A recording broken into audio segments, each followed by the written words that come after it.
ذکر انسان کثرت کے ساتھ کرتا ہے، ذکر کثیر کرتا ہے، شب و روز اللہ کی محبت میں ڈوب کر ذوق و شوق کے ساتھ، انہماک و استغراق کے ساتھ اپنی ذات کو بھول کر، اپنی ذات کو فنا کر کے، اپنی ذات کی نفی کر کے، اپنی ذات کو مٹا کے جب اللہ کی یاد کرتا ہے تو دوستو اللہ کے ذکر کے سبب سے اللہ کی محبت حاصل ہو جاتی ہے، اور جسے وہ محبت مل جائے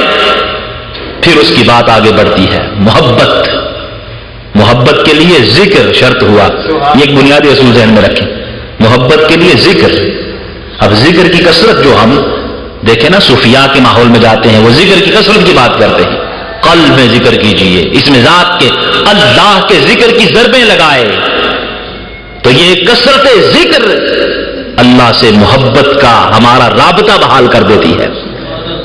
اس سے رابطہ بحال ہوتا ہے، اور جب اللہ کی بارگاہ میں محبت کا رابطہ بحال ہو جاتا ہے تو پھر معرفت الہی کے دروازے کھلتے ہیں۔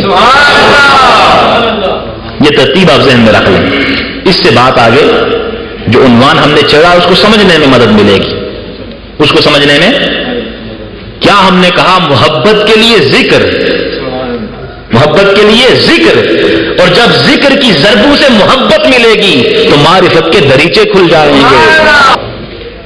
معرفت کے دریچے کھلتے ہیں۔ کس سے؟ جب محبت قائم ہوتی ہے، اور محبت کے لیے ہم نے کہا ذکر لازم ہے۔ تو اب یہاں سے یہ بات آپ آسان اور سلیس انداز میں یہ بات یوں بیان کر سکتے ہیں کہ جب ذکر و فکر پہ انسان مواظبت اختیار کرتا ہے، ذکر و فکر پہ استقامت اختیار کرتا ہے، ذکر و فکر پہ مداومت اختیار کرتا ہے، پکا ذکر کرنے والا بن جاتا ہے، تو یہ ذکر معرفت کی کنجی ہے، معرفت کے دروازے کھل جاتے ہیں، معرفت کے دروازے کھل جاتے ہیں۔ ایک بات اور ذہن نشین کیجئے کہ ذکر بڑی خاص بات ہے، اللہ کے قرآن میں اللہ کے ذکر کا جا بجا تذکرہ ہے، اس کی تعلیم ہے، ترغیب ہے، اس پہ ہم بات کبھی کریں گے۔ تو اس ذکر میں استقامت اور مواظبت، یعنی ہمیشہ انسان اللہ کا ذکر کرے، وہ رنگ کیسے نصیب ہو سکتا ہے؟ اس کا طریقہ کار کیا ہے؟ اب اس کے بھی طریقے بہت سے بتائے جا سکتے ہیں۔ آپ سنتے ہیں جب نسبت انسان قائم کرتا ہے، تعلق بیعت قائم کرتا ہے، روحانی ماحول میں آتا ہے، یہ تمام چیزیں ذریعہ بنتی ہیں ذکر کے بیج قلب و روح میں بونے کے اور ذکر میں استقامت اختیار کرنے کے۔ لیکن ایک بات اس کے ساتھ آپ ذہن نشین کریں، جو ایک بنیادی بات ہے جسے علماء راسخین اور عرفاء بیان کرتے ہیں کہ ذکر میں مواظبت اور استقامت اور انسان کے قلب و روح میں وہ رنگ راسخ ہو جائے، اس کا طریقہ یہ ہے کہ خواہشات کو، ڈیزائرز، منصوبہ جات، نفسانی خواہشات، ان کا قلع کم کیا جائے،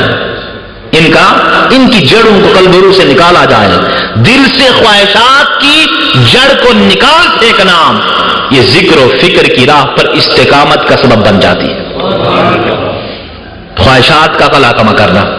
تمہاری اس تمہید سے ہم کس نقطے پہ پہنچے کہ خواہشات کا قلع کم کرنا، یہ ایک بڑا وسیع مضمون ہے۔ خواہشات ہم خود اپنے اندر جھانک کے اس بات کا اندازہ لگا سکتے ہیں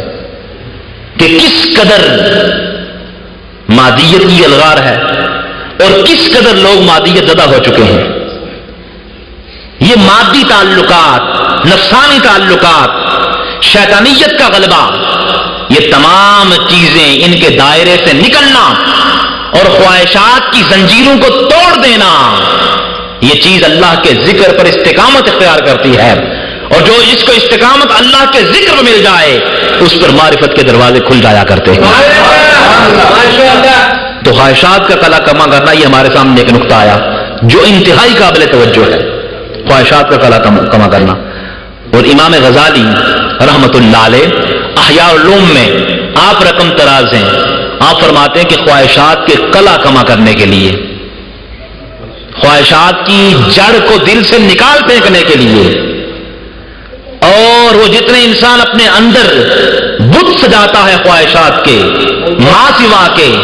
جو غیر کی طرف لے جاتے ہیں، مادیت کی طرف لے جاتے ہیں، نفسانیت کی طرف لے جاتے ہیں، آپ فرماتے ہیں اگر اس کا قلع کما کرنا چاہتے ہو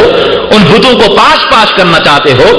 اور خواہشات کے اسٹرکچر کو آپ ڈیمالش کرنا چاہتے ہو، ان زنجیروں کو توڑنا چاہتے ہو اور خواہشات نفسانی کے چکر سے نکلنا چاہتے ہو، اس پہ امام غزالی رحمۃ اللہ علیہ آپ کیا نسخہ ارشاد فرماتے ہیں؟ فرماتے ہیں اگر اس دائرے اور حصار سے نکل کر آپ اللہ کی یاد کی راہ پر استقامت اختیار کرنا چاہتے ہو تو اس کا واحد طریقہ یہ ہوگا کہ اپنے اندر خوف خدا اور خشیت الہی کی کیفیت کو پیدا کر لو۔ اس تمہید سے یہ بات سمجھانا مقصود تھی کہ اپنے اندر خوف خدا پیدا کر لیا جائے، خشیت الہی پیدا کر لی جائے، اللہ سے انسان ڈرے، اللہ سے ڈرے، جو گرفت ہے، جو پکڑ ہے، جو اللہ کا عذاب ہے، جس کا تذکرہ قرآن پاک میں حدیث میں جا بجا موجود ہے، اس کو پیش نظر رکھے اور اللہ سے ڈرے۔ اور یہ ڈر اور خوف خدا، خشیت الہی، یہ الفاظ مترادف ہیں، لیکن یہ خوف اور خشیت ہر بندے کو جو اس کا اللہ کی بارگاہ میں رجوع کا جتنا منصب ہوتا ہے، جتنا اس کا انداز ہوتا ہے، اتنی ہی کیفیت اس کے حصے میں آتی ہے، اتنی کیفیت اس کے حصے میں آتی ہے۔ صاف ظاہر ہے جو آج توبہ کر کے تقوی کی راہ پہ چلتا ہے، اس کا ڈرنا اور تقوی اختیار کرنا، پرہیزگار ہونا اور خوف خدا کا اس کے اندر پیدا ہونا اور خشیت کی کیفیت کا اس کے اندر پیدا ہونا، اور جو اللہ کے قرب و وصال کے مقام اور مراتب طے کر چکا ہے، ان دونوں کی کیفیات میں زمین و آسمان کا فرق ہوتا ہے۔ لیکن ہر دو کے لیے کیفیات مفید ہوتی ہیں۔ آج آنے والے کے لیے، آج توبہ کرنے والے کے لیے وہ کیفیت برابر مفید ہے، اور جو قرب و وصال کے آنگن میں بیٹھا ہے اس کے لیے برابر مفید ہے۔ جس نے آج توبہ کی ہے اور اس کے اندر خوف کی کیفیت پیدا ہو گئی ہے، وہ گناہوں سے بچ جائے گا، گناہوں سے دامن بچا لے گا، اس لیے کہ اس کے اندر وہ کیفیت اجاگر ہو چکی ہے، وہ گناہوں کے سے دامن کو بچاتے ہوئے معصیت اور نافرمانی کی راہ پہ نہیں چلے گا، اللہ کی بارگاہ میں اطاعت کی راہ پہ چلتا رہے گا۔ اور جس خشیت الہی کی کیفیات، بہت عظیم کیفیات، جسے آپ استغراق کہیں گے، انہماک کہیں گے، اپنی ہستی کو مٹانا ہے، اور یہ بڑا طویل عنوان ہے کہ جب انسان اپنی ذات کی نفی کر دے، اللہ کی بارگاہ میں حاضر ہو جائے اور اس کا حال عشق و مستی کے بحر ذخار میں ڈوب کر یہ ہو جائے کہ کشتگانے خنجرے تسلیم را ہر زمان از غیب جانے دیگر است، جو خنجر تسلیم کے کشتہ ہو جاتے ہیں، عشق حقیقی کے خنجر سے قتل کر دیے جاتے ہیں، اپنی ذات کو فنا کر دیتے ہیں، ان کو ہر لمحہ ایک نئی جان ملتی ہے، ان کو ہر زمان از غیب جانے دیگر است، ان کو ہر زمان ہر لمحہ ایک نئی جان ملتی ہے، یعنی ان کے اندر جو کیفیات ہیں، ان کیفیات کے سبب سے وہ لمحہ بلمحہ اللہ کی بارگاہ میں قرب اور وصال کے مزید مقامات طے کر رہے ہوتے ہیں، مقامات طے کر رہے ہوتے ہیں۔ تو بات دوستوں پیش نظر یہ ہے کہ خوف خدا پیدا کیا جائے، اور یہ بڑا آسان اور بڑا سلیس اور سادہ سا پیغام ہے، لیکن اس کے اندر سارا کچھ موجود ہے۔ ہمارے معاشرے کی جو ناہمواریاں ہیں، معاشرے میں جو فسق و فجور ہے، جو معاشرتی خرابیاں ہیں، جو اخلاقی گراوٹ ہے، یہ سب کچھ ختم ہو سکتا ہے، ہر چیز کی اصلاح ہو سکتی ہے، شرط یہ ہے کہ دل میں خوف خدا پیدا کر لیا جائے، ظالم ظلم سے باز آ جائے گا، دل میں خوف خدا پیدا کر لیا جائے، فاسق فسق و فجور کو ختم کر دے گا، چھوڑ دے گا،